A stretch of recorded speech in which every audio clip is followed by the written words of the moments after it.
പുതിയ ഒരു വർഷം പിറക്കുന്നു എന്നതുപോലെ ഇസ്ലാമിൽ പവിത്രമായ മാസങ്ങളിൽ ഒന്നിൻ്റെ പിറവി കൂടി നടന്നിരിക്കുന്നു. അഥവാ വിശുദ്ധ ഖുർആൻ എടുത്തു സൂചിപ്പിച്ച 4 മാസങ്ങളിൽ ഒന്നായ റജബ് മാസം പിറന്നിരിക്കുന്നു. വിശുദ്ധ റമദാനിലേക്ക് ഇനി ബാക്കിയുള്ളത് 2 മാസം മാത്രമാണ്. നമുക്കെല്ലാം അറിയുന്നത് പോലെ പവിത്രമായ മാസങ്ങൾ എന്ന് പറഞ്ഞാൽ വിശുദ്ധ ഖുർആൻ അതിനോട് ചേർത്ത് പറഞ്ഞത് യുദ്ധം അരുത്, അക്രമങ്ങൾ അരുത് എന്നാണ്. എന്നാൽ പണ്ഡിതന്മാർ ഈ ആയത്തിനെ വിശദീകരിക്കുമ്പോൾ അവർ പറയുന്നു, മറ്റ് മാസങ്ങളിൽ നമ്മൾ നിർവഹിക്കുന്ന കർമ്മങ്ങളുണ്ടല്ലോ, അതിന് ലഭിക്കുന്ന പ്രതിഫലത്തേക്കാൾ കൂടുതൽ ഈ മാസത്തിൽ ലഭിക്കുമെന്നാണ്. താബിഈ പണ്ഡിതനായ ഖതാദ റഹിമഹുള്ള പറഞ്ഞത്, അൽ അമലു സ്വാലിഹു അഅലമു അജ്റൻ ഫിൽ അശ്ഹുരിൽ ഹുറം.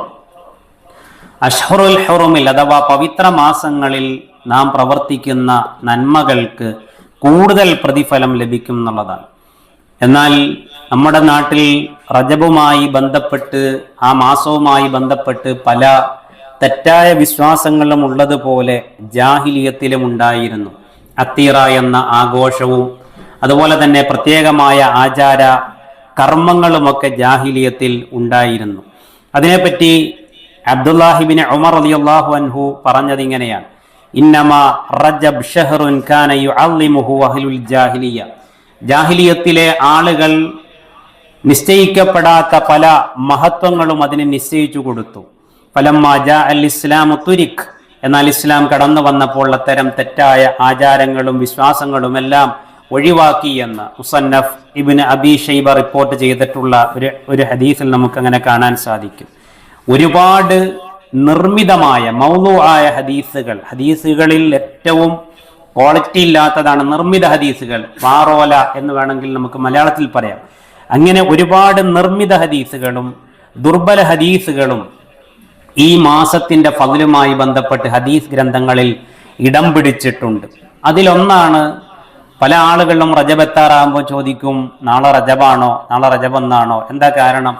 റജബ് മാസം നാളെ റജബ് ഒന്നാണ് എന്ന് മറ്റൊരാൾക്ക് നമ്മൾ ആദ്യമായി അറിയിച്ചു കൊടുത്താൽ അവന് ശാശ്വതമായി നരകം നിഷിദ്ധമായിരിക്കും എന്ന് മൗളൂആയ ഒരു ഹദീസ് വന്നിട്ടുണ്ട്, നിർമ്മിതമായ ഒരു ഹദീസ്. അതിൻ്റെ അടിസ്ഥാനത്തിലാണ് ആളുകൾ അത് അന്വേഷിക്കുന്നത്. അപ്പൊ അതിന് അടിസ്ഥാനമില്ല. ഇതിനെല്ലാം ഇത്തരം റജബുമായി ബന്ധപ്പെട്ട് വന്നിട്ടുള്ള അനാചാരങ്ങൾക്കും അന്ധവിശ്വാസങ്ങൾക്കുമെതിരെ ശക്തമായ രൂപത്തിൽ മറുപടി എഴുതിയ ഒരു പണ്ഡിതനാണ് സ്വഹീഹുൽ ബുഖാരിക്ക് ലോകമറിയപ്പെട്ട ഷറഹ് എഴുതിയ ഷെയ്ഖ് ഇബ്നു ഹജർ അൽ അസ്കലാനി റഹ്മഹുല്ലാ, ഫത്ഹുൽ ബാരിയുടെ കർത്താവ്. അദ്ദേഹത്തിന്റെ ഒരു ഗ്രന്ഥം തന്നെ ഈ വിഷയത്തിലുണ്ട്, തബ്യീനുൽ അജബ് ബിമാ വറദ ഫീ ഷഹ്രി റജബ് എന്നതാണ്. അതിൽ അദ്ദേഹം മിഅ്റാജ് നോമ്പിനെ പറ്റി പറയുന്നുണ്ട്. റജബ് 27 ആളുകൾ വളരെ ഫളലോടുകൂടി എടുക്കുന്ന ഒരു നോമ്പാണ് മിഅ്റാജ് നോമ്പ് എന്ന പേരിൽ. അതിനെപ്പറ്റി അദ്ദേഹം പറഞ്ഞത്, ലം യരിദ് ഫീ ഫദ്ലി ഷഹ്രി റജബ് വലാ സിയാമിഹി വലാ ഫീ സിയാമി ശൈഉൻ മുഅയ്യൻ മിൻഹു വലാ ഫീ ഖിയാമി ലൈലത്തിൻ മഖ്സൂസത്തിൻ ഫീഹി ഹദീസുൻ സ്വഹീഹുൻ ലിൽ ഹുജ്ജ. അദ്ദേഹത്തിന്റെ ഈ ഗ്രന്ഥത്തിന്റെ 23-ാമത്തെ പേജിലാണ് അദ്ദേഹം പറഞ്ഞത്, ഹുജ്ജത്തിന് യോജിക്കുന്ന, പ്രമാണത്തിന് തെളിവാക്കാൻ പറ്റുന്ന ഒരു ഹദീസ് പോലും റജബ് 27 നോമ്പെടുക്കണമെന്നോ ആ ദിവസം രാത്രി പ്രത്യേകം നമസ്കരിക്കണമോ എന്നുള്ള ഒരു ഹദീസ് പോലും ആ വിഷയത്തിൽ വന്നിട്ടില്ല എന്നുള്ളതാണ്. ഉംറയിൽ ഏറ്റവും ഫദ്ലുള്ള ഉംറ എന്ന് പറയുന്നത് റമദാനിലെ ഉംറയാണ്. ഒരു ഹജ്ജിന് തുല്യമാണത് എന്ന് ഹദീസുകൾ വന്നിട്ടുണ്ട്. എന്നാൽ റജബ് മാസത്തിൽ പ്രത്യേകമായ ഉംറ ട്രിപ്പുകൾ സംഘടിപ്പിക്കപ്പെടുകയും അതിന് വലിയ ഫദ്ലുണ്ട് എന്ന് ആളുകൾ ധരിച്ചു വെക്കുകയും ചെയ്തിട്ടുണ്ട്. എന്നാൽ അത്തരം ഒരു ഫദ്ല് പ്രത്യേകമായി നബി സല്ലല്ലാഹു അലൈഹി വസല്ലം പറഞ്ഞിട്ടില്ല എന്നും അദ്ദേഹം സൂചിപ്പിക്കുന്നു. അതേപോലെ തന്നെ റജബ് 27 സ്വലാത്തു റഗായിബ്, ആഗ്രഹ സഫലീകരണ നമസ്കാരം എന്ന പേരിൽ ഒരു നമസ്കാരം. മനസ്സിൽ എന്തെല്ലാം ആഗ്രഹങ്ങളുണ്ടോ അതെല്ലാം അല്ലാഹു സുബ്ഹാനഹു വ തആല സഫലീകരിച്ചു തരുന്ന ഒരു നിസ്കാരമുണ്ട് എന്നാണ്. റജബിന്റെ ആദ്യത്തെ വെള്ളിയാഴ്ച മഗ്‌രിബ് ഇശാ നമസ്കാരത്തിനിടയിൽ 12 റക്അത്ത് ആ ഒരു നിയ്യത്തോടു കൂടി നമസ്കരിച്ചാൽ നമ്മുടെ മനസ്സിലുള്ള ആഗ്രഹങ്ങളെല്ലാം സഫലീകരിക്കപ്പെടും എന്ന ഒരു വിശ്വാസം, അതും ഇത്തരം മൗളൂആയ റിപ്പോർട്ടുകളുടെ അടിസ്ഥാനത്തിലാണ്. അതിനും അദ്ദേഹം മറുപടി നൽകുന്നു.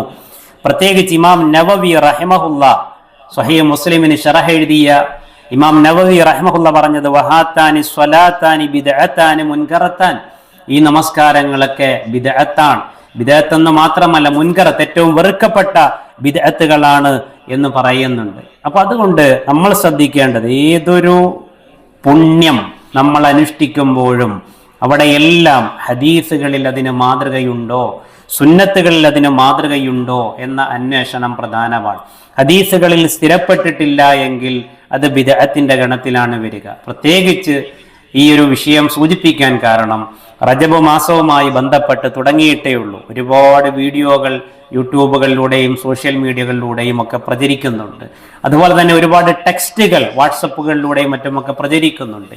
അപ്പോൾ ആളുകൾ സംശയം ചോദിക്കും, ഇതുണ്ടോ, ഇതിൽ വസ്തുതയുണ്ടോ എന്ന്. അതുകൊണ്ടാണ് സൂചിപ്പിച്ചത്, പ്രിയമുള്ളവരെ, ഹദീസുകൾ സ്ഥിരപ്പെടാത്ത വിഷയങ്ങൾ നമ്മൾ വിട്ടുനിൽക്കണം.